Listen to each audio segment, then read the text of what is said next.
Hello, welcome to HITC Sport. Right, Newcastle are about to become the richest club in England. Is this real life? Right now, their squad is a big bag of rubbish, but I'm going to look 2 years into the future, 2022, and just try and predict, with all this money, what Newcastle fans can look forward to. Goalkeeper, Wojciech Szczesny. Yeah, Newcastle fans are probably wondering, where on earth is Martin Dubravka? I can't live without Martin Dubravka. Relax, lads. Alright, listen, I know he's a cult hero and he's a very good shot stopper. But usually an incoming manager likes his own goalkeeper. If it is to be Allegri, like the newspapers are saying, then you're damn right Dubravka's getting tossed out the window. Dragging in his former Juventus number 1, Wojciech Szczesny. Yes, this is a guy who failed in England and was chucked out of Arsenal for smoking in the showers. Well, lads, if a guy can keep Gianluigi Buffon rooted to the bench, you're damn right he's improved. Goalkeeper Freddie Woodman. Yeah, one of the few players to survive this financial makeover. Good old Freddie Woodman. In 2 years, he'll be a 25-year-old World Cup winner, sort of. I'm guessing that's enough to spare him a reprieve from the Saudi Arabian guillotines. Sit on the bench and learn from Szczesny. Goalkeeper Willy Caballero. Listen, lads, Willy Caballero seems to be linked with Newcastle since the dawn of time. I mean, why not? This man has made a career out of signing for takeover projects. Malaga, Man City, Chelsea. Why not add Newcastle to the list too? A 40-year-old third-choice goalie, arguably the easiest job in world football. I mean, look at Scott Carson. You can employ my cat as third-choice goalie at that club. Right back, Kyle Walker. Why do I have a feeling that Kyle Walker's career is about to get stuffed in a bin? Having angered both managers at club and international level, for Christ's sake, Pep Guardiola's mother just passed away. Why is this fella welcoming strippers to his house? Was he born with a mashed potato for a brain? Christ above. My prediction, his international career is now lying face down in a ditch, while Pep will probably ship him out of City 3 weeks after his 30th birthday. Walker has said he'd rather live in the north of England to be close to his family in Sheffield. So yeah, from one fat oil paycheck to the next. Right back, Mattia De Siglio. Let's see, a backup right back to warm the bench at Newcastle. I'm guessing Kieran Trippier would probably start bleeding from the face if he was offered the chance to battle with Kyle Walker at a third goddamn team. Those two lads are probably sick to the sight of each other. I wouldn't be surprised if they'd resorted to spitting in each other's cereal while on World Cup duty. Let's say an old Allegri favourite of both AC Milan and Juventus, Mattia De Siglio. He's 2 years younger than Walker, but hey, who doesn't love a bit of friendly competition? Right back, Jamie Sterry. Yeah, you're probably wondering, in the £20 billion takeover, how in a turtle's left kneecap does Jamie Sterry survive? He's like a f***ing cockroach after a nuclear war. Listen, lads, despite possessing a complete lack of ball control or any reason to be on the pitch, he's lasted nearly 10 years at the club, surviving the cull every bastard season. He's a bit like Samwise Tarly. After 5 seasons here, you're probably wondering how the f*** he wasn't eaten in episode 1. A bit like how Nedum Alawoa, a clearly championship standard defender, lasted 4 seasons under Sheikh Mansour at City. We're just gonna have to accept it, lads. Jamie Sterry is here to stay. Centre back Phil Jones. Yeah, a £20 billion takeover. And Newcastle are still signing Phil Jones. This is a fellow who constantly looks like he's mid-stroke. He hasn't cleared a ball since 2015. Why would these ambitious Saudi owners want this utter gargoyle stuffed in their backline? Listen, alright, it doesn't matter how much cash exists. Even the ludicrously rich clubs have to start with realistic transfer targets. Robinho aside, did City launch into dragging world beaters back in 2009? No, it was Wayne Bridge, Craig Bellamy and Adam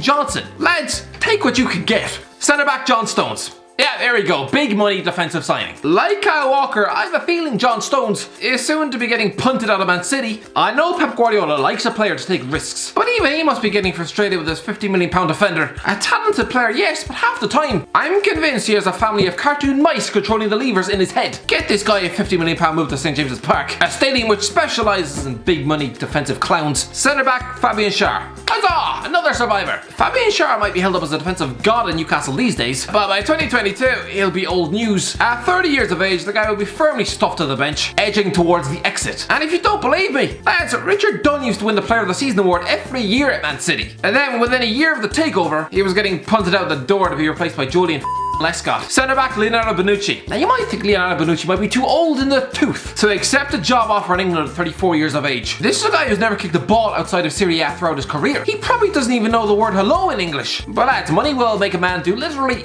anything. I mean, offer me a big bag of cash and I'd probably suck the toes of a paraplegic goat. I'm guessing Allegri is going to want an experienced, reliable head to sit on the bench. Left back Lucas Digne. Yeah, remember how Man City's first steps into the takeover consisted of hand-picking the best players from across the Premier League? And Wayne Bridge?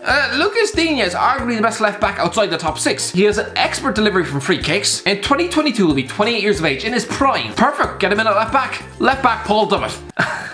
This guy is the next Stephen Taylor, isn't he? A bang average defender clinging onto his position at the club for sheer goddamn life. I have a feeling Paul Dummett is probably going to be buried underneath the St James's Park pitch. Centre midfield, Jack Grealish.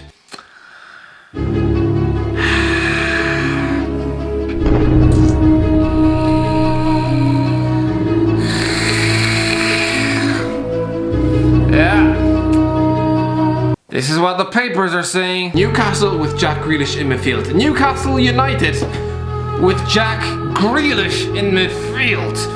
Jack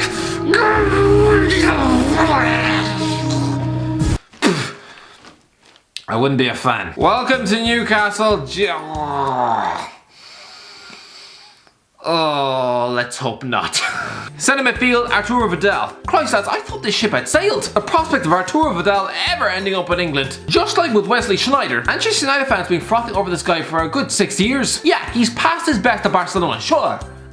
Just genuinely just bit my tongue. Sure. But hey, the papers are saying that he actually rejected Man United for Newcastle. Something nobody has done since 1996. Yeah, but he's nearly 33 and over the hill, lads. But remember at big money Man City? Roberto Mancini was forced to drag in a 33-year-old Patrick Vieira from old club Inter Milan, purely for experience. Centre midfield, Martin Odegaard. Now we're talking. I'll admit, lads, I assumed Martin Odegaard's career had been shot to pieces. This guy's been in the public eye since 2015, and he's still only 21. He's been at Real Madrid half a decade and given just 20 minutes on the pitch. It's safe to say he's not wanted. Even despite masterminding Real Madrid's downfall and the Bernabeu with Real Sociedad this season, that still won't matter. Listen, Fernando Morientes literally chucked his parent club out of the Champions League whilst on loan at Monaco. Still didn't spare him the axe. Odegaard will be sold. Why not a big money move to ambitious Newcastle? Christ, that sounds weird. Centre midfield, Jonjo Shelvey. Jonjo Shelvey's probably thanking his lucky stars that he signed a 3-year contract with Newcastle last month. Listen, within 2 years of City's takeover, there were still the likes of Michael Richards, Sean Wright Phillips and Greg Cunningham still at the club. Shelvey is going to survive a couple of years into the regime. But yeah, by 2022, he'll be 30 and in the last year of his contract. Centre midfield, Matty Longstaff. Yes, I know Matty Longstaff makes £850 a week, but lads, you're about to hit the jackpot. By all accounts, this guy wants to commit his future to Newcastle, and especially if this takeover goes through. Christ above, he'll probably be hiding in the coat closet, desperate to survive the financial bleaching. Forward, Jadon Sancho. Look at City's takeover. Apart from Robinho, they got most of their early signings from Europa League and Champions League last 16 level clubs. The Wolfsburgs, the Valencias of the world. So here's Borussia Dortmund's Jadon Sancho. Young, British and hyped to the 9th degree. You're damn right the Saudi overlords would love this type of signing. Forward, Alan Saint-Maximin. Alan Saint-Maximin reminds me of Alano at Man City back in 2007. Pre-takeover, the Brazilian spanked home 10 goals from midfield as the club stumbled to 9th in the league. A season that ended with an 8-1 defeat to Middlesbrough. Such was the standard of his teammates. City fans were so desperate to cling on to the man, terrified of losing him to European vultures. Then the takeover happens, and suddenly Alano, the club's former saviour and golden god, suddenly looks like a piece of mouldy old bread. I mean, do you think anyone shed tears when he was dumped out to Turkey within a year?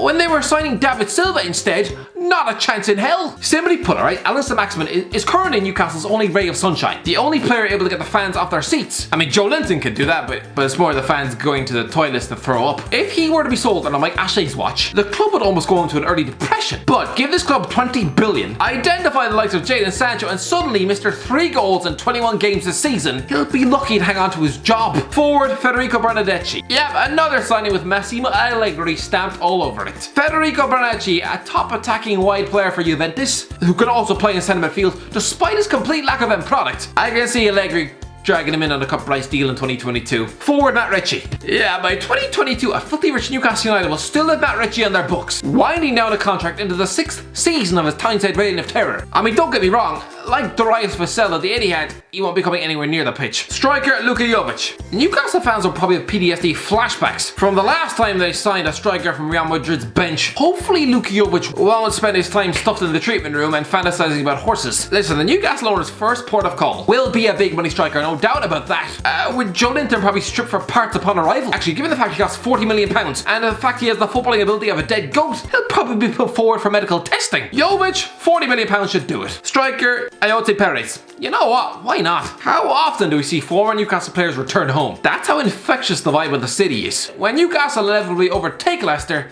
Do you reckon he'll want to come back? Striker Troy Powers. Please, for the love of God, someone let Troy Powers realise his potential. Don't let him be a damn squib who peaked in youth football. This guy is future Robbie King stamped all over him. He's my only ray of hope for the Ireland team. Newcastle, just rescue him from the Newcastle reserves. Take him away from a manager with a proven track record of ignoring the youth. A budding future number 9. Learning his trade at St James's Park. Go on, Troy.